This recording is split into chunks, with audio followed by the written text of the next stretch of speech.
Hey folks, welcome back to the Camping Post. Today we're going to be talking about and installing the Auto-Vox backup cam.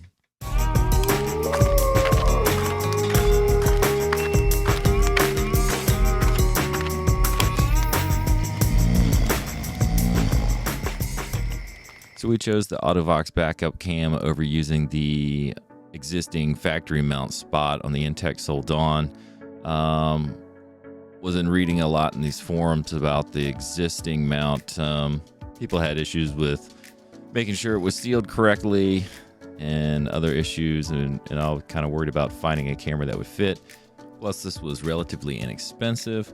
Installs right over your existing license plate and was easy to install. Comes with the 18-month warranty. Instructions.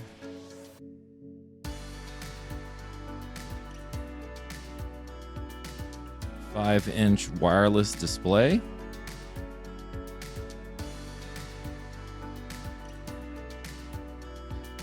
And the backup camera assembly bracket. Bracket is metal, so it seems pretty sturdy. Camera's at the top. Battery at the bottom. And there's the solar panel on the battery housing.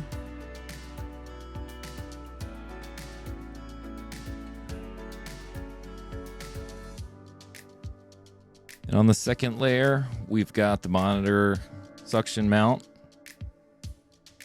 which attaches to the back of the display.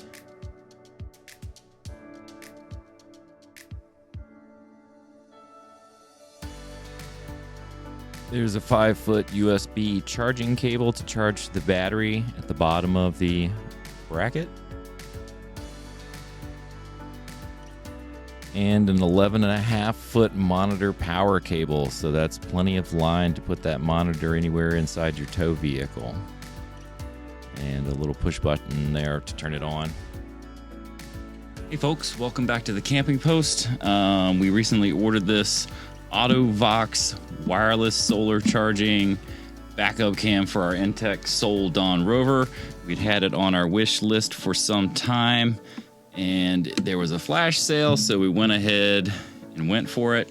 Basically comes with a bracket that you can mount to your license plate, and on that is the wireless camera that you can pivot, and then there's the battery that charges via a a solar panel right here, and then there is a port on the bottom where you can charge it via USB.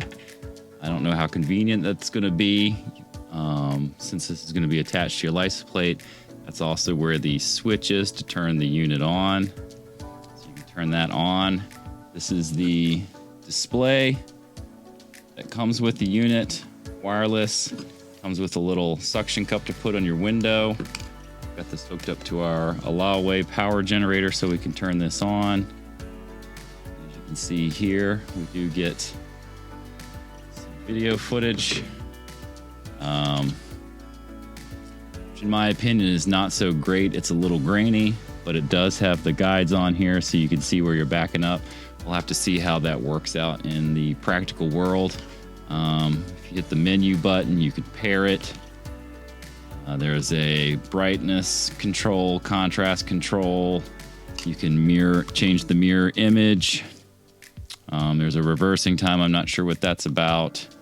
And then you can have your guidelines either on or off. I don't know why you'd want them off. It seems like you'd always want them on there if you're backing up, but maybe if you're just going down the road, you don't want those in your way. I don't see why it would really matter all that much because you're just using it as a monitor.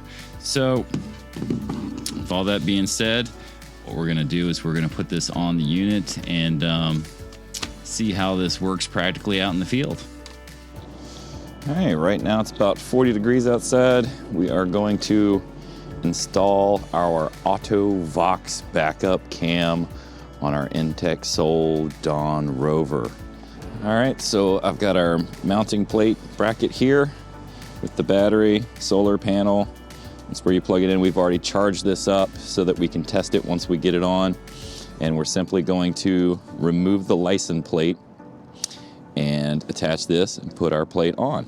We've got just a Phillips head screwdriver, and I like to have a magnetic bracelet so that when I have screws, I can plop them on here so I hopefully don't drop them.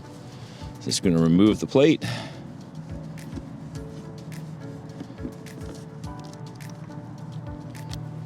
Screw.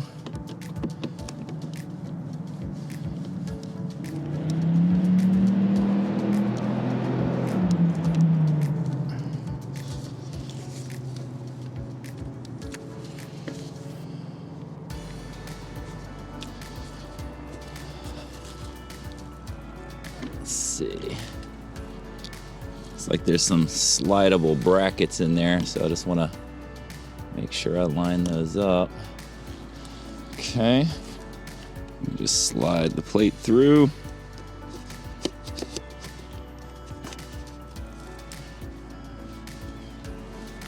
So we've got this kind of lined up with the screw holes.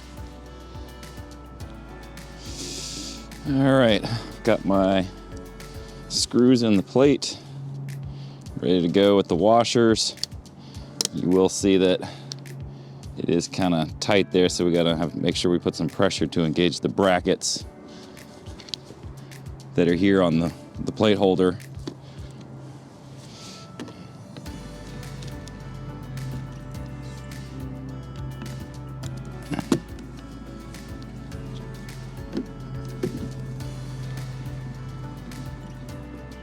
All right, that one's engaged. I'm not gonna tighten it completely because I think we need to move it a little that way. Bring the other edge up.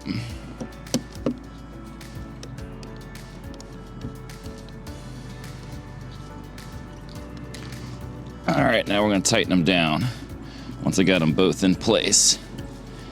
And then that's pretty much it. And then we'll see what this looks like inside the car.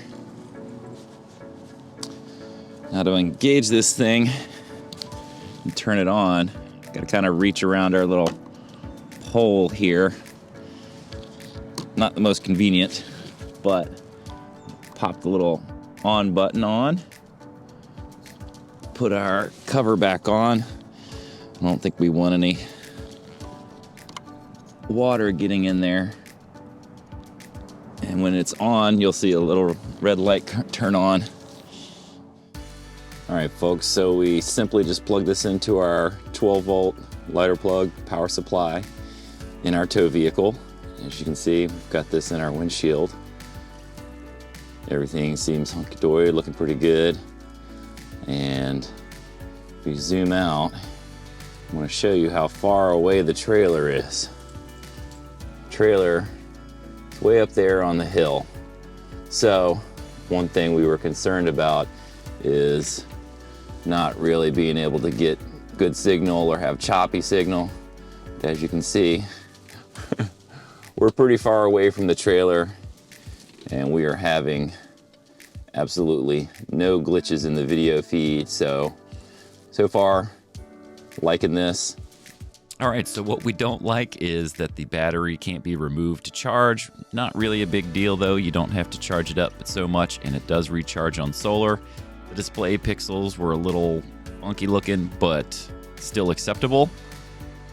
But what we do like about this unit is less cost than the OEM recommended version.